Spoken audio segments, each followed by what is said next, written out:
కాళేశ్వరం విచారణ కమిషన్ను కలిశారు హైడ్రాలజీ నిపుణుల కమిటీ ఇంజనీర్లు. 2 వారాల్లోపు మధ్యంతర నివేదిక, సాధ్యమైనంత త్వరగా పూర్తిస్థాయి నివేదిక ఇవ్వాలని ఇంజనీర్లకు సూచించింది కమిషన్. టెక్నికల్ అంశాలకు సంబంధించి అఫిడవిట్ ఫైల్ చేయాలని చెప్పారు. రేపు మరికొంతమంది అధికారులను, ఇతర వ్యక్తులను విచారణకు పిలిచారు కమిషన్ చీఫ్ పీసీ ఘోష్. త్వరలోనే మరోసారి సడన్ ఫీల్డ్ విజిట్ చేయనున్నారు పీసీ ఘోష్. దీనిపై మరింత సమాచారం యాదగిరి అందిస్తారు. యాదగిరి, కాళేశ్వరంపై కమిషన్ విచారణ అప్డేట్స్ ఏంటి?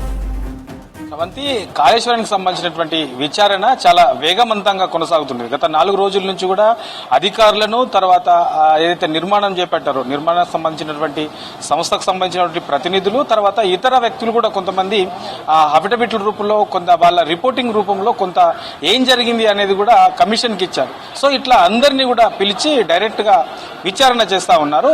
గత వరుసగా 2 రోజుల పాటు ఇప్పుడున్నటువంటి ఇంజనీర్లు, తర్వాత రిటైర్డ్ అయినటువంటి ఇంజనీర్లతో విచారణ చేశారు. ఆ తర్వాత నెక్స్ట్ డే ఏదైతే నిర్మాణకు సంబంధించినటువంటి సంస్థలు ఉన్నాయో ఆ సంస్థలకు సంబంధించినటువంటి ప్రతినిధులతో సమావేశమై వాళ్ళను కూడా విచారణ చేశారు. ఇక ఇవాళ చూస్తే ఏదైతే ఎక్స్పర్ట్ కమిటీ ఉంటుందో ఎక్స్పర్ట్ కమిటీకి సంబంధించినటువంటి అధికారులతో ఇవాళ సమావేశమయ్యారు. ఆ సమావేశంలో ప్రధానంగా నిన్న మొన్న ఇట్లా 3 రోజుల పాటు జరిగినటువంటి విచారణలో వాళ్ళు ఏమేమి అభిప్రాయాలు వ్యక్తపరిచారు, తర్వాత వీళ్ళేమి అబ్జర్వ్ చేశారు, తర్వాత నిపుణుల కమిటీ ఏం చెప్తుంది అనే దాని మీద ఇవాళ సమావేశమయ్యారు. దానికి సంబంధించి కూడా పూర్తి స్థాయిలో అసలు ఈ 3 బ్యారేజీలకు సంబంధించి, ఈ నిర్మాణానికి సంబంధించి టెక్నికల్ అంశాల విషయంలో ఎక్కడెక్కడ తప్పిదాలు జరిగాయి, ఎక్కడెక్కడ ఏమున్నాయి, అసలు ఎందుకు ఇలాంటి సిచ్యువేషన్ వచ్చింది ఈ 3 బ్యారేజీలకు అనే దానిపైన ఏ రిపోర్ట్స్ ఏం చెప్తున్నాయి. నిపుణుల కమిటీ రిపోర్ట్ ఇచ్చింది, తర్వాత ఎన్డీఎస్ఏ రిపోర్ట్ ఇచ్చింది.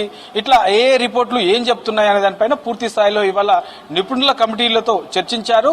ఆ తర్వాత మళ్ళీ రేపు కూడా కంటిన్యూగా విచారణ చేసే అవకాశం అయితే ఉంది. ఎందుకంటే కొంతమంది అధికారులు ఇప్పటివరకు పిలిచిన దాంట్లో కొంతమంది అధికారులు రాలేదు. సో అందులో రేపు కొంతమంది అధికారులు వచ్చే అవకాశం ఉంటుంది. దాంతోపాటు మరికొంతమంది ప్రైవేట్కి సంబంధించినటువంటి వ్యక్తులు కూడా, అంటే ప్రభుత్వానికి సంబంధించిన వాళ్ళు కాకుండా ప్రైవేట్కి సంబంధించినటువంటి వ్యక్తులు కూడా రేపు విచారణకు వచ్చే అవకాశం ఉంటుంది. ఇందులో కమిషన్ ముందు అసలు ఈ 3 బ్యారేజీలకు సంబంధించి గత ప్రభుత్వం ఎక్కడ తప్పిదాలు చేసింది, టెక్నికల్ అంశాల విషయంలో ఎక్కడెక్కడ లోటుపాట్లు ఉన్నాయి, ఏమేమి లోపాలు ఉన్నాయి, సో ప్రభుత్వానికి సంబంధించినటువంటి లోపాలు ఎట్లా ఉన్నాయి, పాలకులకు సంబంధించినటువంటి లోపాలు ఉన్నాయి, ఏమున్నాయి, తర్వాత నిర్మాణ సంస్థకు సంబంధించినటువంటి ఏదైతే ప్రతినిధులు ఉన్నారో వాళ్ళు ఈ నిర్మాణానికి సంబంధించినటువంటి లోపాలకు సంబంధించి ఏమేమి ఉన్నాయి, ఎక్కడ లోపాలు జరిగినాయి, వాస్తవానికి ఈ నాణ్యత ప్రమాణాల విషయంలో ఏం పాటించారు ఏంటి అనే దానిపైన పూర్తి స్థాయిలో ఈ మెటీరియల్ ఏదైతే ఈ నిర్మాణానికి సంబంధించి 3 బ్యారేజీలకు సంబంధించి మెటీరియల్ ఏం వాడారు, నాణ్యతమైనవి ఉన్నాయా లేవా, ఎక్కడ లోపాలు ఉన్నాయి, ఇట్లా ఓవరాల్ గా ఈ 4-5 రోజుల నుంచి కూడా వరుసగా దీని మీదనే విచారణ చేశారు. తర్వాత ఈ విచారణలో భాగంగా వచ్చిన వాటిని ఒక నివేదిక రూపంలో కమిషన్ తయారు చేస్తుంది. సో ఇప్పుడు వరకు పిలిచినటువంటి అందరినీ కూడా, అంటే దాదాపు 27 మంది ఇంజనీర్లు, అంటే అందులో ప్రజెంట్ ఉన్నటువంటి ఇంజనీర్లు ఉన్నారు, తర్వాత రిటైర్డ్ అయినటువంటి ఇంజనీర్లు ఉన్నారు. సో దాదాపు 27 మందిని పిలిచారు. ఆ తర్వాత నిర్మాణ సమస్యలకు సంబంధించి 3 కంపెనీలకు సంబంధించినటువంటి ప్రతినిధులను పిలిచారు.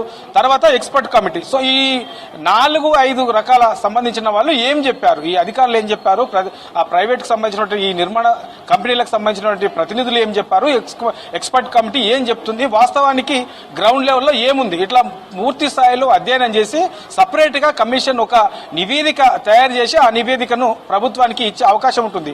ఇప్పటికే దీనికి సంబంధించి ఒక పక్క విచారణ కొనసాగుతూనే మరో పక్క ఈ రిపోర్టు రూపంలో నివేదిక ఏమి ఇవ్వాలనే దానిపైన కూడా కమిషన్ దానికి సంబంధించిన ప్రాసెస్ కూడా స్టార్ట్ చేసింది.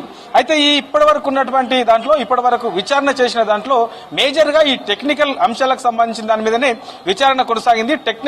ఈ టెక్నికల్ కి సంబంధించి పూర్తి స్థాయిలో ఒక అవగాహనకు వచ్చిన తర్వాత ఆ తర్వాత ఫైనాన్షియల్ కి సంబంధించిన దాని మీద అంశాల మీద దృష్టి పెడతామని చెప్పేసి కమిషన్ అంటుంది. అందులో భాగంగానే ముందుకెళ్తుంది. ఇప్పటి వరకు ఈ ఫైనాన్షియల్ కి సంబంధించిన అంశాల మీద అటు వెళ్ళలేదు. కేవలం ఈ టెక్నికల్ కి సంబంధించిన అంశాలు ఏమేమి ఉన్నాయి, ఎక్కడ లోపాలు ఉన్నాయి, ఏమేమి ఈ టెక్నికల్ సంబంధించిన దాంట్లో ఏమేమి వాడారు, ఇట్లా ఓవరాల్ గా దీని మీదనే రిపోర్ట్ తీసుకుంటున్నారు, దాని మీదనే విచారణ చేస్తున్నారు. సో ఇవన్నీ అయిపోయిన తర్వాత అవసరమైతే ఏదైతే ఈ విచారణకు వచ్చిన వారందరినీ కూడా, ప్రతి ఒక్కరిని కూడా అఫిడవిట్ రూపంలో అసలు వాళ్ళు ఏం చెప్పదలుచుకున్నారు, ఏం చెప్పాలనుకున్నారు, ఏంటి వాళ్ళ ఉద్దేశం ఏంటి, పూర్తి స్థాయిలో విచారణ కమిషన్ ముందు విచారణలో భాగంగా ఏం చెప్పారు, ఇదంతా కూడా ఒక నివేదిక రూపంలో, అఫిడవిట్ రూపంలో నివేదిక ఇవ్వాలని చెప్పేసి కమిషన్ చెప్పింది. అందులో భాగంగానే వాళ్ళందరూ కూడా ఈ నెల చివరిలోపు అఫిడవిట్ రూపంలో కూడా వీళ్ళందరూ కూడా ఒక నివేదిక ఇచ్చే అవకాశం ఉంటుంది. ఆ తర్వాత ఓపెన్ గా వీళ్ళందరినీ కూడా ఓపెన్ హౌస్ ఏర్పాటు చేసి అందులో అసలు ఎవరు ఏమంటున్నారు, వాళ్ళ అభిప్రాయాలు ఏంటి,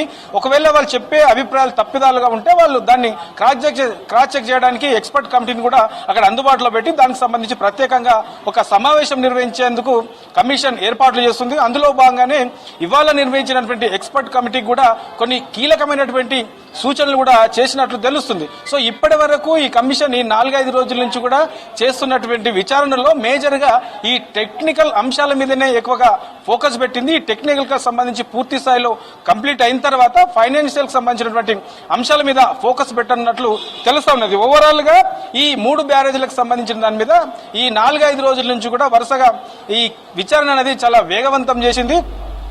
ఈ విచారణలో భాగంగానే మళ్ళీ అవసరమైతే ఈ 3 బ్యారేజీలకు ఎప్పుడైనా డైరెక్ట్ గా విజిట్ చేసి సడన్ విజిట్ చేసి అక్కడ ఏం జరుగుతుంది, ఏదైతే ఎన్డీఎస్ఏ నివేదిక ఇచ్చిందో ఎన్డీఎస్ఏ నివేదిక ప్రకారం మరమ్మతులు ఎలా కొనసాగుతున్నాయి, సో అక్కడ ఏం జరిగింది వాస్తవానికి గ్రౌండ్ లెవెల్లో అధికారులు ఏం చెప్తున్నారు, ఇట్లా ఓవరాల్ గా మరోసారి ఈ తెలుసుకునే అవకాశం అయితే కనబడుతుంది. కమిషన్ ఆ దిశగా ప్లాన్ చేస్తున్నట్లు కూడా తెలుస్తుంది. ఇక ఈ 3 బ్యారేజీలకు సంబంధించి ఇప్పటికే విజిలెన్స్ సంబంధించి ఒక రిపోర్ట్ ఇవ్వాలని చెప్పేసి ఈ కమిషన్ కూడా ఇప్పటికే అడిగింది. కానీ ఇప్పటి వరకు అయితే ప్రభుత్వం నుంచి కానీ విజిలెన్స్ నుంచి కానీ ఇప్పటి వరకు దానికి సంబంధించి రిపోర్ట్ రాలేదు. అవసరమైతే మరోసారి లేఖ రాసి విజిలెన్స్ సంబంధించినటువంటి రిపోర్ట్ కూడా తెప్పించుకున్న తర్వాత పూర్తి స్థాయిలో దాన్ని అధ్యయనం చేసి ఆ తర్వాత అసలు ఈ వాస్తవానికి ఈ 3 బ్యారేజీల్లో ఏం జరిగింది, మెటీరియల్ ఏం వాడారు, తర్వాత టెక్నికల్ అంశాలలో ఎక్కడ తప్పిదాలు జరిగినాయి, తర్వాత ఫైనాన్షియల్ కి సంబంధించి ఎక్కడ ఏం జరిగింది అనే దానిపైన పూర్తి స్థాయిలో ఒక నివేదిక ఇచ్చే అవకాశం ఉంటుంది. శ్రవంతి. రైట్.